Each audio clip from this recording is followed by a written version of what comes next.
ఇవాళ నవంబర్ 26 అంటే రాజ్యాంగ దినోత్సవంగా మనం జరుపుకుంటూ ఉన్నాం. 76వ రాజ్యాంగ దినోత్సవం ఇవాళ. కొద్దిసేపటి క్రితం రాష్ట్రపతి ముర్ము అలాగే మోదీ కూడా ఈ రాజ్యాంగ దినోత్సవ వేడుకల్లో పాల్గొన్నారు. చాలా రాష్ట్రాల్లో ఈ రాజ్యాంగ దినోత్సవాన్ని ఘనంగా జరుపుకుంటున్న పరిస్థితి. దేశంలో చాలా పండుగలు ఉన్నాయి, చాలా దినోత్సవాలు ఉన్నాయి. కానీ దేనికి లేని ఒక ఇంపార్టెన్స్ అనేది రాజ్యాంగ దినోత్సవానికి ఖచ్చితంగా ఉంటుంది. ఏంటి ఆ ఇంపార్టెన్స్ అంటే ఏం చెప్తారు? ఎస్ అండి, ముందుగా హ్యాపీ కాన్స్టిట్యూషనల్ డే అందరికీ. ఇది చాలా ప్రముఖం. మీరు అడిగినట్టే భారతదేశంలో ఎన్ని మతాల పండగలున్నా, ఎన్ని పండగలున్నా అన్నింటిలోకెల్లా మొదటి వరుసలో ద ఫస్ట్ ప్రయారిటీ ఉండేది ఈ కాన్స్టిట్యూషనల్ డేకే. ఎందుకంటే భారతదేశం మళ్ళీ సజీవంగా మళ్ళా ముందుకు వెళుతుందంటే అది రాజ్యాంగం యొక్క గొప్పతనమే. ఎందుకు అంటే భారత రాజ్యాంగం అంటే ఏంటో ముందు చెప్తాను. రాజ్యాంగ దినోత్సవం యొక్క ప్రాముఖ్యత చెప్పాలంటే డాక్టర్ బిఆర్ అంబేద్కర్ మాటల్లో ఒకటి చెప్పాలండి. ఇదే కాన్స్టిట్యూయెంట్ అసెంబ్లీలో నవంబరు 26, 1949 అంటే 76 సంవత్సరాల క్రితం 1949లో నవంబర్ 26వ తారీఖున డాక్టర్ బిఆర్ అంబేద్కర్ రాజ్యాంగ పరిషత్తులో అక్కడ ఉన్న వందలాది మంది రాజ్యాంగ పరిషత్ మెంబర్స్కి ఒక్కటే చెప్పారు. ఏమనంటే, ఇదిగోండి భారత రాజ్యాంగం తయారైంది, ఇదిగోండి దీని మీద సంతకాలు చేద్దామంటే అందరూ కలిసి ఏకాభిప్రాయంతో సంతకాలు చేసి అమల్లోకి వచ్చిన రోజు నవంబర్ 26, 1949. అందుకే ఆ రోజుకు గుర్తుగా మనం 2015 నుంచి రాజ్యాంగ దినోత్సవం జరుపుకుంటున్నాం. దీన్ని సంవిధాన్ దివాస్ అంటారు. ఇంకోటి ఏంటంటే న్యాయ దినోత్సవం అని కూడా అంటారు. ఎందుకంటే అందరికీ న్యాయాన్ని ఇచ్చింది కాబట్టి గుర్తుపెట్టుకోవాలి. అది భారత రాజ్యాంగ దినోత్సవం జరుపుకుంటున్న రోజు ప్రాముఖ్యత. ఎందుకంటే నవంబర్ 26, 1949లో we the people of India అంటూ మొదలైన ప్రియాంబుల్ అని ఉంటుందండి. భారత రాజ్యాంగ పీఠిక ఉంటుంది.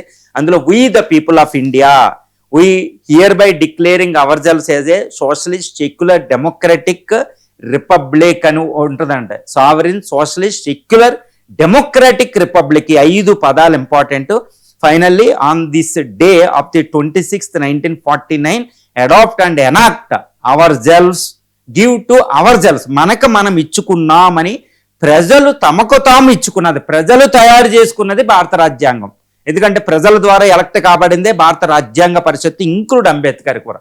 అంటే ప్రజల తరపును తయారు చేసి ప్రజలకు తమకు తాము ఇచ్చుకున్నదే భారత రాజ్యాంగం.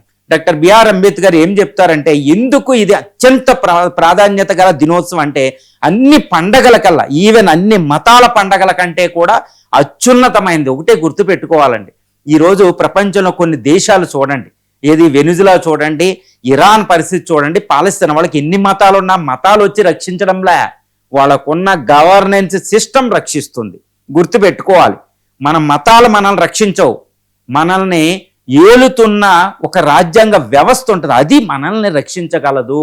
అప్పుడే మన మతాలకి అన్నిటి కూడా అవకాశం ఉంటుంది. అందుకనే భారత రాజ్యాంగంలో అన్ని మతాలకే ప్రాముఖ్యత ఇవ్వడం జరిగింది. కాబట్టి అన్ని మతా దినోత్సవాలు అక్కడ ఉన్నాయి కాబట్టి అది అత్యంత ప్రధానమైన దినోత్సవం అనమాట.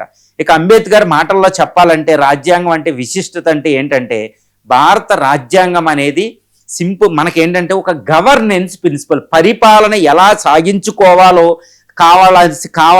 దానికి కావాల్సిన సాధనాలు ఇస్తుంది. అదే జుడిషియరీ, చట్టసభలు, ఎగ్జిక్యూటివ్ అనే 3 వ్యవస్థలు ఇచ్చి, రాజ్యాంగ వ్యవస్థలు ఇచ్చి ఎలా పరిపాలించుకోవాలో రూల్స్ కూడా చెప్పుతుంది. అది రాజ్యాంగం అనమాట. కానీ భారత రాజ్యాంగం దీనికి మించి ఉంటుంది, ట్రాన్సెండెన్స్ టు దీస్ థింగ్స్ అనమాట. అందుకే రాజ్యాంగ పరిషత్తులో అంబేద్కర్ ఇదే రోజుని చెప్తారనమాట.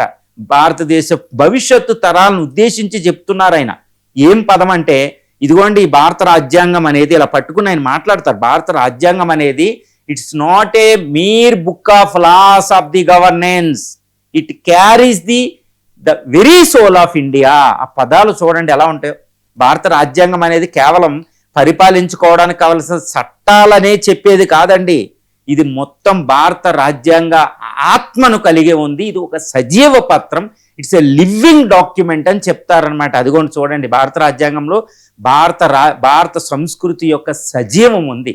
భారత సంస్కృతి ఒక సజీవ, ఒక నిరాటంక, ఒక ప్రపంచంలో అతి ప్రాచీన సంస్కృతుల్లో ఒకటైన భారత సంస్కృతి యొక్క ఆత్మను, పరమాత్మను ఆ రాజ్యాంగంలో ఉంది. కాబట్టే గత 76 సంవత్సరాలుగా భారతదేశం ఎన్ని ఆటుపోట్లనైనా ఎదుర్కొని రాజకీయంగా, సామాజికంగా, అంతర్జాతీయంగా, శాస్త్ర సాంకేతికాల పరంగా ఎన్ని కష్టాలు వచ్చినా ఎదుర్కొంటూ మనం ముందుకెళ్తున్నాం. 2047కి ప్రపంచంలో సూపర్ పవర్ అవ్వబోతున్న అన్ని విధాలుగా భారత పునరుజ్జీవనం వస్తుంది, రిసర్జెంట్ ఆఫ్ ఇండియా వస్తుంది. ఎందుకంటే రాజ్యాంగం యొక్క గొప్పతనం, అందులో శక్తి ఉందండి, భారతీయుల సంఘటిత శక్తి ఉంది, యూనిటీ ఉంది.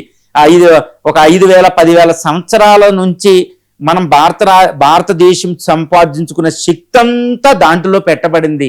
కాబట్టి అది ఒక సజీవ పత్రం. దాని యొక్క బర్త్డే జరుపుకుంటున్నాం, దాని యొక్క యానివర్సరీ జరుపుకుంటున్నాం. అంటే భారత సంస్కృతిని పూజించుకుంటున్నట్టే, కేవలం రాజ్యాంగం కాబట్టి ఈ భారత కాన్స్టిట్యూషనల్ డే ఈ నవంబర్ 26 అనేది అత్యంత ప్రధానమని చెప్పొచ్చండి. Happy constitution day.